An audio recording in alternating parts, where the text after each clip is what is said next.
Good morning, students. Page number 75. Journal problem number 7 आपण समजून घेऊ. Journalize the following transactions in the books of Sania Electronics Pune. Column करून घ्यायचे नेहमीप्रमाणे वरती लिहायचे. In the books of Sania electronics Pune. Pune शब्द लिहायचं राहिलं पा. जर्नल एंट्रीज असं लिहायला पाहिजे. डेटमध्ये 2019 आधीच लिहून घ्यायचे. April. Particulars LF debit amount rupees, credit amount rupees. हे LFमध्ये काही लिहायचं नाही. पान नंबर असतं ते ॲक्च्युली आपलं खरे उदाहरणं चालू नाही.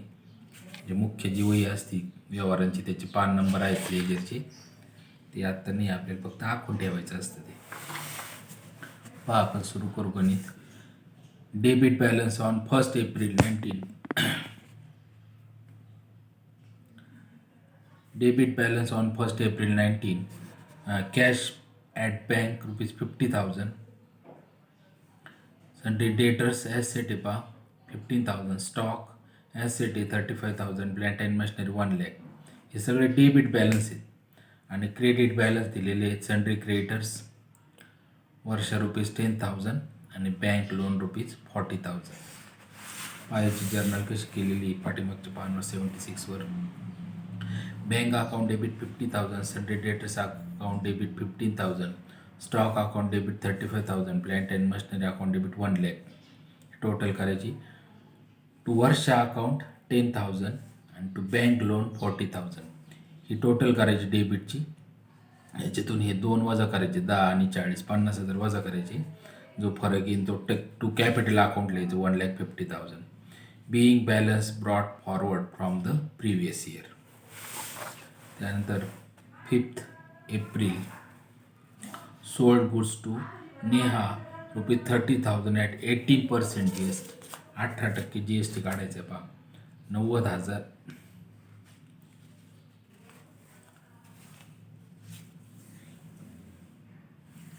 पहिलं राहिलं आपलं पहिलं ट्रान्झॅक्शन पहा. Purchase goods worth rupees 90,000 from Kangana. 90,000चा माल घेतला पहा at 12% GST. 12% and amount paid by cheque. 90,000 गुणिले 12/100 हे 2 शून्य कट करायचे. 900 गुणिले 12 केलं तर 10,800. आपल्याला 6% करायचे नाही का. 12चे म्हणून 10,800ला 2ने भागलं तर 5,400. 5,400 हे 6%. हे 6%. पाहिजे परचेस गुड्स आहे, खर्च आहे नॉमिनल अकाउंटच्या नियमानुसार. 1 तारीख. Purchases account debit 90,000. Input CGST account debit 5,400.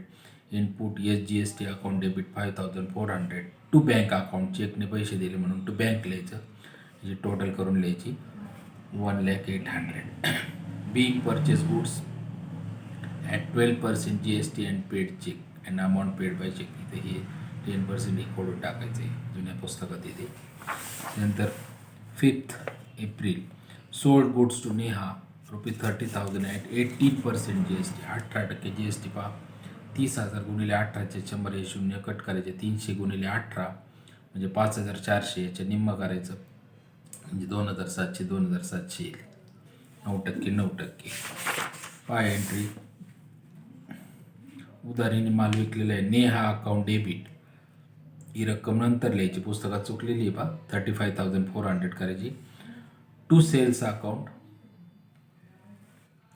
30,000. To output CGST account 2,700. To output SGST account 2,700. हे याची टोटल करून मग इथे लिहायची 35,400. Being goods sold to Neha on credit at 18% GST. त्यानंतर 10 April 10 sold goods to Sanjay of 50,000 at 28% GST and payment received by cheque. माल विकलाय 50,000 असं पहा. 28/100 हे 2 शून्य कट करायचे. 500 गुणिले 28 म्हणजे 14,000. 14,000चे निम्म करायचं. 14% 14% म्हणजे 28चे निम्म करायचं आपल्याला, म्हणजे 7,000. 7,000 येईल पहा. पैसे चेकने आलेले डेबिट व्हॉट कम्स इन म्हणून बँक अकाउंट लिहिले पहा. बँक अकाउंट डेबिट ही रक्कम नंतर लिहायची. To sales account 50,000, to output CGST account 7,000, to output SGST account 7,000. याची टोटल करून इथे लिहायची 64,000. being sold goods at 28% GST and amount received by check. त्यानंतर 14 एप्रिल 14 एप्रिलचं करायचं आहे. Purchase goods for cash ₹50,000 and 18% GST less 10% discount. 10% cash discount वजा करायचं आहे आपल्याला आणि 50,000च्या 18% काढून घ्या.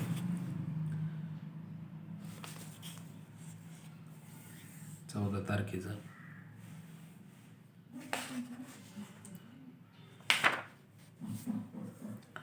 18,95 म्हणजे 2 शून्य कट केल्यानंतर आणि त्याच्या मग 4.5 आणि कॅश डिस्काउंट 10%. 14 तारखेची एंट्री पहा. Purchases account debit 50,000, input CGST account 4,500, input SGST account 4,500, to cash account 54,000. हे टोटल किती पहा. आणि टू डिस्काउंट रिसिव्ड 5,000. हा डिस्काउंट याच्यावर काढायचा आहे पहा. 50,000वर त्या ठिकाणी 10% काढलं तर किती येईल? 5,000. ठीक आहे. म्हणजेच याची बेरीज केल्यानंतर ही ह्या बेरजेतून हे 5,000 वजा करायचे. हे 5,000 वजा केल्यानंतर इथे लिहायचे 54,000. being purchase goods for cash at 10% cash discount and 18% GST. त्यानंतर 18 तारीख आहे. Paid for advertisement ₹8,000. नॉमिनल अकाउंटच्या नियमानुसार खर्चाला डेबिट द्यायचं, जाहिरातीचा खर्च आहे. Advertisement account debit 8,000, to cash account 8,000, being paid for advertisement. त्यानंतर 20 April purchase a horse for 40,000 and paid carriage charges ₹2,000. घोडा खरेदी केला 40,000चा आणि त्याला आणण्याचं खर्च, वाहतुकीचा खर्च 2,000 केला आहे. तो त्याच्यात ॲड करायचा 2,000. प्राणी जर खरेदी केला तर त्याला अकाउंटमध्ये स्पेशल शब्द आहे लाईव्ह स्टॉक, त्यानं ठेवायचं पहा. लाईव्ह स्टॉक अकाउंट डेबिट 42,000, 40 आणि दोन्ही एकत्र करायचे 42. To cash account 42,000. Being purchase horse and paid carriage charges. त्यानंतर 22 April paid for printing and stationery ₹11,000. खर्चाला डेबिट द्यायचं आहे नॉमिनल अकाउंटच्या नियमानुसार. Printing and stationery account debit 11,000, to cash account 11,000, being paid for printing and stationery. त्यानंतर 26 sold goods to Alok for cash ₹13,000 at 12% GST less 10% cash discount. अगोदर आपण हे 13,000चे 12% काढून देऊ. 12/100 केले म्हणजे 130ला 12ने गुणलं 1560 आलं. 1560ला 2ने भागलं म्हणजे 6% काढायचे. 780 येईल. आणि हे 26 तारखेचे 10% कॅश डिस्काउंट हे कॅल्क्युलेशन करून दिले. 5,77 5 सगळ्यांनी लक्ष द्या. आहे 13,000 6% 780. आत्ता सांगितलं तुम्हाला कसे काढले. 6% 780 टोटल झाले 14,560. याच्या त्या ठिकाणी ही जी रक्कम आहे 13,000 याच्या त्या ठिकाणी 10% काढले.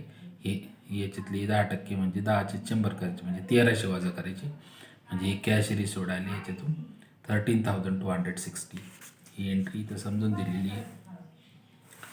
26 तारखेचं कॅश अकाउंट डेबिट 13,260. हे 13,260 इथं समजून दिलेली आहेत पहा. डिस्काउंट अलाउड आपण डिस्काउंट दिला, आपला तोटा आहे म्हणून त्याला डेबिट दिलं पहा. हे डेबिट वॉट कम्स इन नियम. हा नॉमिनल अकाउंटचा नियम. तोट्याला debit 1,300. To sales account 13,000, to output GST account 780, to output SGST account 780, being goods sold to Alok for cash at 12% GST and at 10% cash discount. त्यानंतर 28 received an amount of ₹1,000 from Varsha. 1,000 रुपये मिळाले पहा. Which was previously written off as bad debts. म्हणजे ते बुडाले म्हणून सोडले होते पण ते आता मिळालेत आपल्याला, वसूल झाले. 28 आपल्याकडे पैसे आले. डेबिट वॉट कम्स इन नियमानुसार. Cash account debit 1,000, to bad debts recovered account 1,000 बुडालेले वसूल झाले.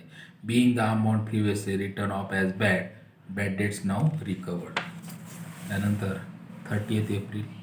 Goods costing ₹5,000 distributed as free sample. 5,000चं माल जाहिरातीसाठी फ्री वाटलेलं आहे. खर्चाला debit. Advertisement account debit 5,000 to goods distributed as free sample account 5,000. हे आपण मागं एक एंट्री घेतली होती त्याच्यात समजून दिलेलं आहे. Being goods distributed as free samples. त्यानंतर कोणती एक साईडची टोटल करायची आणि इथं त्या ठिकाणी मांडून टाकायची. 5,60,760 दोन्ही बाजूस टोटल करून टाकायची. 2-3 वेळा व्हिडिओ पाहायचा आहे, कॅल्क्युलेशन समजून घ्यायचं आहे, वहीत लिहून घ्यायचं आहे.